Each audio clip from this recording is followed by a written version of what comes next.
Si ayamnya ini lembut, juicy, crunchy. Tuh ada coleslaw juga di bawahnya. Punya enak guys.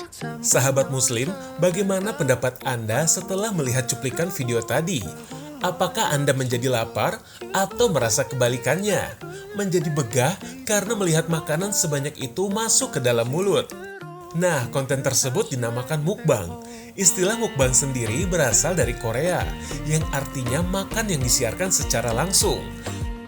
Biasanya, mukbang memiliki ciri khas makan dengan porsi besar, atau memakan makanan yang tak lazim dimakan. Di dalam agama Islam sendiri, makan berlebihan sangat tidak dianjurkan. Hal ini tercantum pada surat Al-A'raf ayat 31 yang berbunyi, "Wahai anak cucu Adam, pakailah pakaianmu yang bagus pada setiap memasuki masjid. Makan dan minumlah, tetapi jangan berlebihan. Sungguh Allah tidak menyukai orang yang berlebihan." Menurut hasil penelitian, makan yang berlebihan akan memberikan dampak yang buruk pada tubuh. Di antaranya adalah meningkatkan diabetes karena banyaknya mengkonsumsi makanan dengan kandungan gula yang sangat tinggi. Yang kedua, meningkatkan obesitas yang dapat menimbulkan serangan jantung.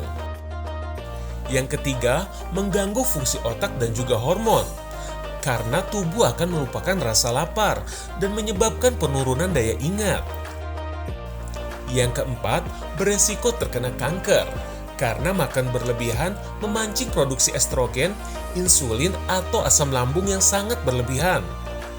Yang kelima, mengganggu kinerja ginjal, karena setiap makanan mengandung kadar garam dan kalori yang tinggi. Sedangkan wanita hanya membutuhkan 2000 kalori per hari, dan bagi pria hanya membutuhkan 2500 kalori per harinya. Gambarannya adalah satu piring nasi goreng setara dengan 455 kalori, sedangkan mie goreng setara dengan 360 kalori. Jadi normalnya, seseorang boleh mengkonsumsi mie instan tidak lebih dari 6 bungkus per hari. Lain halnya dengan mukbang, yang memaksa pelakunya memakan lebih dari 12 bungkus dalam satu waktu. Dampak negatif mukbang sendiri dialami langsung oleh YouTuber asal Amerika bernama Nico dan juga Orlin. Pada awal karirnya, mereka berdua terlihat sehat dan juga segar. Bahkan Nico sendiri adalah influencer yang mencanangkan hidup sehat melalui diet alpukat. Namun, setelah beberapa tahun menekuni konten mukbang, Nico dan Orlin bertransformasi menjadi dua pria obesitas. Bahkan Nico menyesali dan frustasi dengan transformasi tubuhnya itu. Nico bahkan pernah mengamuk dan memukuli makanan yang ada di hadapannya karena frustasinya tersebut. Sahabat Muslim, makan berlebihan mempengaruhi hormon seseorang menjadi mudah marah atau bahkan sensitif perasaannya.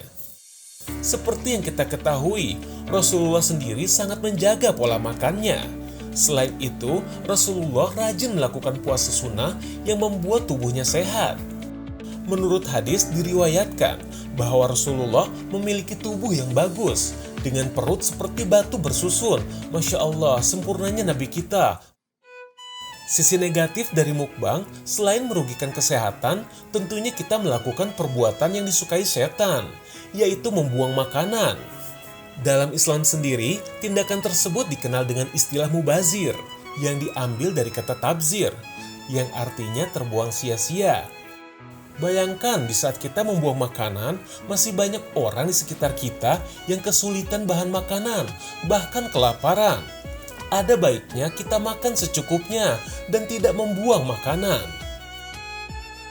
Adapun adab makan yang diatur Islam ialah mengucapkan bismillah agar makanan yang kita makan tidak berbagi dengan setan. Seperti yang kita ketahui, makanan setan adalah makanan yang haram dan makanan yang tidak disertai ucapan bismillah. Namun bila kita lupa mengucapkan bismillah dan telah hampir habis makanannya, maka hendaklah berdoa. Bismillahi fi awwalihi wa akhirih. In the name of Allah, in its beginning and by its end. And that will do it insyaAllah. Diriwayatkan Nabi pernah tertawa ketika ada seorang sahabat sedang makan. Lalu sahabat bertanya, apa yang membuat beliau tertawa? Lalu beliau bersabda, setan masih terus makan bersamanya.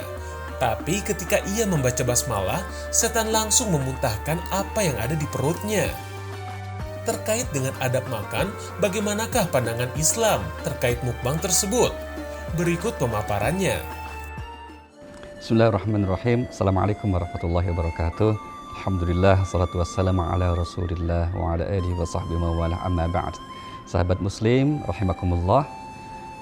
Di antara fenomena menarik untuk kaum milenial, khususnya anak muda milenial, itu ada fenomena yang disebut mukbang. Ya, fenomena mukbang itu perlu mungkin kita sampaikan pencerahan dalam Islam seperti apa tentang fenomena mukbang ini. Secara umum, mukbang kita pahami adalah seseorang yang memakan jenis atau satu makanan yang jumlahnya dalam kapasitas besar, mungkin dengan motif dan tujuan tertentu. Nah, bagaimana Islam mengatur ini? Bolehkah kita mukbang?